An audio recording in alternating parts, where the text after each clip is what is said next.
Douglas Bickford live on the 20th of December 2021 at 7:24 a.m. here, broadcasting live from my 104-year-old home in Klamath Falls, Oregon, which is my hometown. How y'all folks doing out there today? I am teaching self-esteem out of this book right here. Susanna McMahon got a PhD in psychology, folks. So she was a psychiatrist, a counselor, a therapist many years. She's 73 years old. She lives in Madrid, Texas. She wrote this book, was published in 1992, so I'm assuming late 1980s she probably wrote this book. Anyway, this book will change your life because it teaches how to attain self-esteem. Okay? And the very simple concept in this book, written by a psychiatrist, is to attain self-esteem, is to look at yourself in the mirror, say, I love you, say, I love my inner child, say, I'm worthy to be loved, worthy to love, okay? And that will give you self-esteem, literally on steroids. It worked. It worked on me. Anyway, here's the thing about self-esteem. This is all according to the book from a psychiatrist. That's how I learned it all from. And you can't be loved without it. You can't love without it. And you can't be content without it. And the only way to be content is to have self-esteem, okay? And I'm teaching self-esteem on YouTube now. And I have been since February 21. Because, number one, it changed my life to have self-esteem. I had not any, okay? Because I was sexually, emotionally, and physically abused as a child by my parents. So it changed my life to have self-esteem, okay? Because if that happens to you as a child, then you don't have self-esteem. You grow up your whole life without it, okay? Because your parents are supposed to nurture you and give you self-esteem. So mine did just the opposite, okay? Anyway, that's the first reason I'm teaching it. And the other reason I'm teaching it is because nobody's doing it. Nobody's telling you how simple it is, and nobody's telling you how to get it. And I just told you how to get it. And the next step you can take, do that to yourself in the mirror every day, because you'll get self-esteem from saying those three things to yourself in the mirror. And to keep self-esteem, you have to practice it. It's like lifting weights. And this all comes from a psychiatrist. And it works. It worked on me. Okay? It's very simple, and that's it. And then once you attain a self-esteem, maintain it, and keep saying that to yourself, and then get this book. It's in a link in the description of every video I put up. Very cheap, between $5 and $15. It will change you from the inside out, because there's many more concepts in this book which will make you healthy-minded, and attaining self-esteem will make you healthy-minded. But there's many more things in this book that will help you in your life, okay? And this doesn't come from Douglas Bickford. And that's why I'm here teaching self-esteem, okay? So I'm going through this book a chapter at a time, and I have been since, like I said, February 2021. And the next chapter is, I am doing so much and nothing's working. What's wrong? Chapter 59. This question is often asked by overachievers, obsessive compulsive types, and perfectionists. These people become obsessed with doing and cannot understand why they feel so tired and out of control. When we feel this way, we need to ask, who and what are we doing all this for? Most likely the answer is for others, for external rewards, for the weak ego. Doing is the focus of the Western model, and doing is not being. They are two completely separate things. Doing is not the same as being, and doing it faster does not lead to being.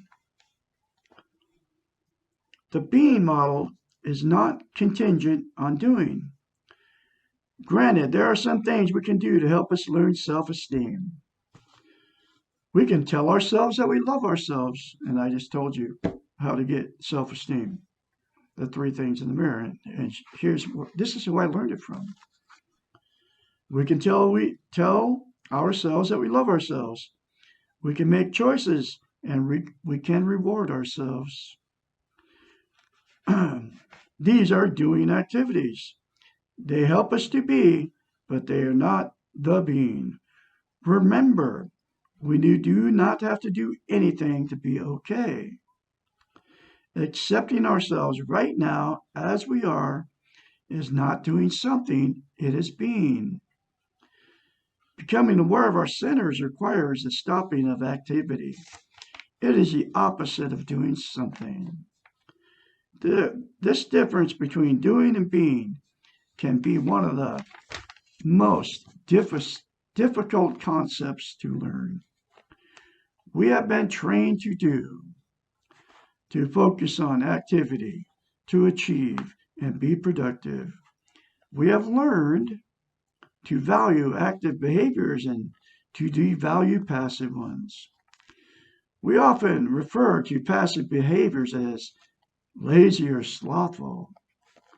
Activity looks like being in control, being productive, and our worth ethic values these behaviors.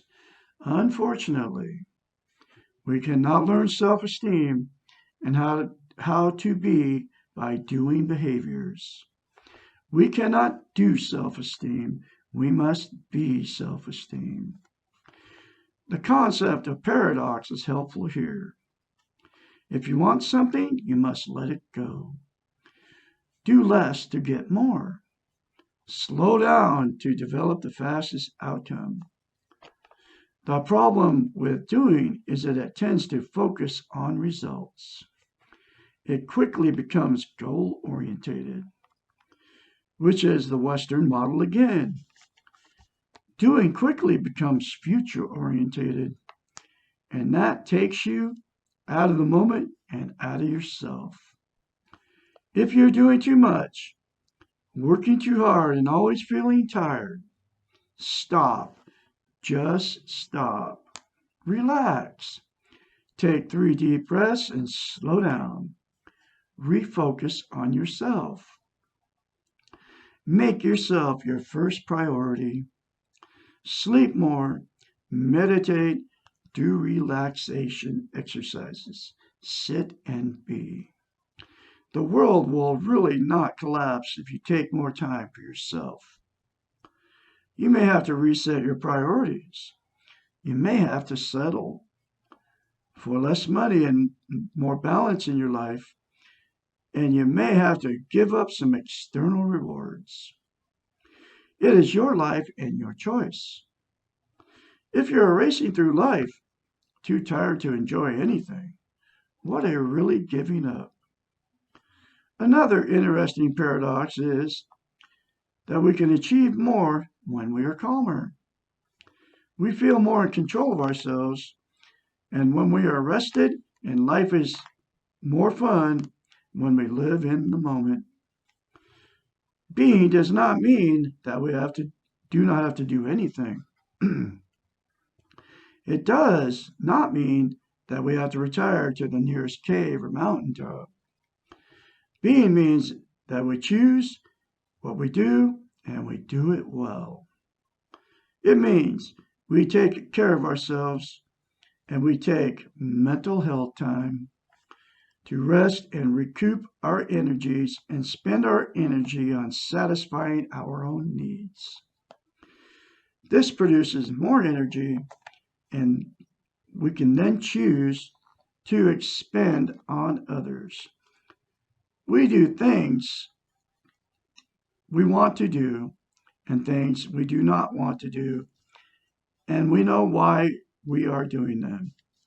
Being means that we do not feel trapped, that life is not a rat race, and that we can always find the time to fill our own needs. There is another very important chapter for you folks. You can all get this book. It's in a link, like I said, in the video description. I can be your mentor when you start going through this change. I've been through the change. When you start saying those things to yourself in the mirror, I'm confident that you're going to do those things to yourself. Say those good things to yourself in the mirror. It's a good thing for you to do. I'll have another chapter for you tomorrow, which will be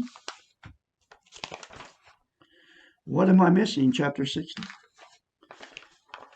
You folks have a great day out there. Remember, look yourself in the mirror, say, I love you, say, I love my inner child, say, I'm worthy to be loved, worthy to love. You came into this world good, you'll leave good. You're all beautiful people. You're full of goodness. And I'll talk to you tomorrow. And my phone number is 458-232-5238 for any of you that want to be encouraged along the way when your self-esteem journey begins.